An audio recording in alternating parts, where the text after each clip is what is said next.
అవసరం ఉంది. కొద్దిగా మన పార్టీ నిర్మాణంలో మరి అవినిగడ్డలో కాన్స్టిట్యున్సీలో కొంత ఇబ్బందులు ఉన్నాయి. ఏదైతే ఇవాళ ముఖ్యమంత్రి గారు ఆనాడు గ్రామ కమిటీలు మాత్రం ఏర్పాటు చేసుకుని గ్రామ కమిటీ తీర్మానాలు చేసుకుని ఆ తీర్మానాలని ప్రభుత్వానికి పంపిస్తే అమలు చేసే పరిస్థితి ఉన్నది.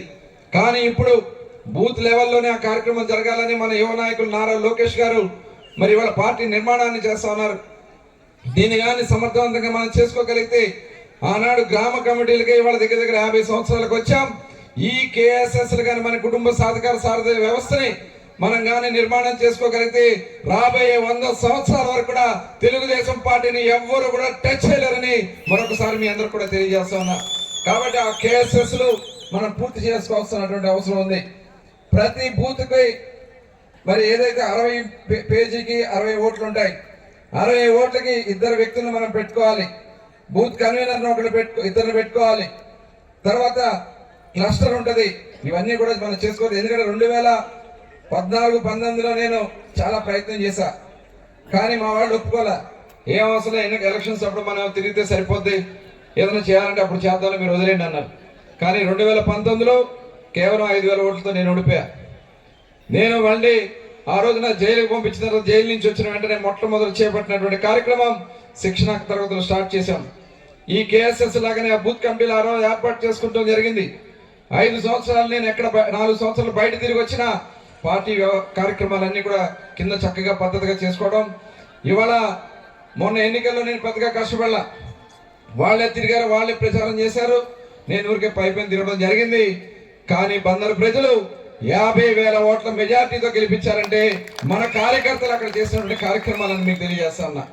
మీరు కూడా పార్టీ సుప్రీం పార్టీ ఏది ఆదేశిస్తే మీరు కూడా చేశారు. మొన్న ఎన్నికల్లో అవినిగడ్డ కాన్స్టిట్యున్సీలో మీరు చేసినటువంటి త్యాగం, మరి బుద్ధప్రసాద్ గారు జనసేనలోకి వెళ్ళినా బాబు గారు ఇచ్చినటువంటి పిలుపు ప్రకారం మీరు పనిచేసి బుద్ధప్రసాద్ గారిని కూడా అత్యధిక ఓట్ల మెజార్టీతో గెలిపించారు. రేపు రాబోయే కాలంలో స్థానిక సంస్థలు ఉన్నాయి. మనకి రేపు 8 నెలల్లోనే స్థానిక సంస్థలు రాబోతున్నాయి. దాన్ని కూడా మీరు దృష్టిలో పెట్టుకోవాల్సినటువంటి అవసరం ఉంది. ఇవాళ దాంట్లో ఎవరైతే కష్టపడ్డారో వాళ్ళ యొక్క వివరాలన్నీ ముఖ్యమంత్రి గారు స్వయంగా చూస్తా ఉన్నారు. నామినేటెడ్ పదవులు కూడా ముఖ్యమంత్రి గారు స్వయంగా చూస్తా ఉన్నారు. దయచేసి మీరందరూ కూడా నియోజకవర్గ అభివృద్ధిలో భాగస్వాములు కావాలి. పార్టీ నిర్మాణంలో నడిపించడానికి భాగస్వాములు కావాలి.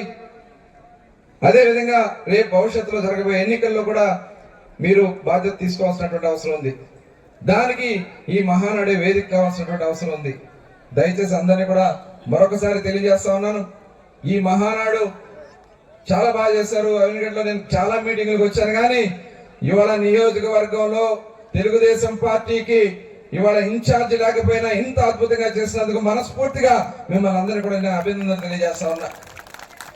ఈ కార్యక్రమాల్ని ఇక్కడితో ఆపొద్దు. తెలుగుదేశం పార్టీని బలోపేతం చేసుకుందాం. పొత్తులో ఉన్నప్పుడు అధినాయకుడు ఇచ్చినటువంటి ఆదేశాల ప్రకారం నడుచుకుందాం. కానీ పార్టీ నిర్మాణంలో మనం ఎక్కడ కూడా వెనకబడటానికి వీల్లేదు. కేఎస్ఎస్లు చూసి నాకు చాలా బాధ అనిపించింది. చాలా తక్కువ కేఎస్ఎస్లు జరిగినాయి. దయచేసి ఇప్పటికైనా సరే ఆ కేఎస్ఎస్లని కూడా కంప్లీట్ చేయండి. తర్వాత కమిటీలన్నీ కూడా నిర్మాణంగా చేసుకుందాం. రేపు స్థానిక సంస్థల్లో పొత్తులో భాగంగా మనకు కూడా ఖచ్చితంగా ఎక్కువ సర్పంచులు కానీ ఇవన్నీ కూడా మనకు వస్తాయి. తెలుగుదేశం పార్టీకి కంచుకోట. అవినిగడ్డ అంటే తెలుగుదేశం పార్టీకి కంచుకోట. ఆనాడు మరి జరిగినటువంటి ఎన్నికల్లో కూడా చూసాం. ఇక్కడ అద్భుతంగా తెలుగుదేశం పార్టీకి తోడుగా నీడగా నిలబడినటువంటి నాయకత్వం ఉంది ఇక్కడ. దయచేసి మీరు ఎవరో కూడా నిరుత్సాహపడద్దు. అందరూ కూడా ముందు నడవాలి. పార్టీ నిర్మాణం చేసుకోవాలి. రేపు మహానాడు కూడా జిల్లా మహానాడు రేపు 23వ తారీఖున బందర్లోనే పెట్టాం సత్య కన్వెన్షన్లో. దానికి కూడా ప్రతినిధులందరూ కూడా రావాలని మరొకసారి రిక్వెస్ట్ చేస్తా ఉన్నా. అదే రకంగా కడపలో కూడా ఇవాళ అద్భుతంగా మహానాడు తీర్మానాలని అక్కడన్నీ కూడా మనం ఆమోదించుకుంటాం.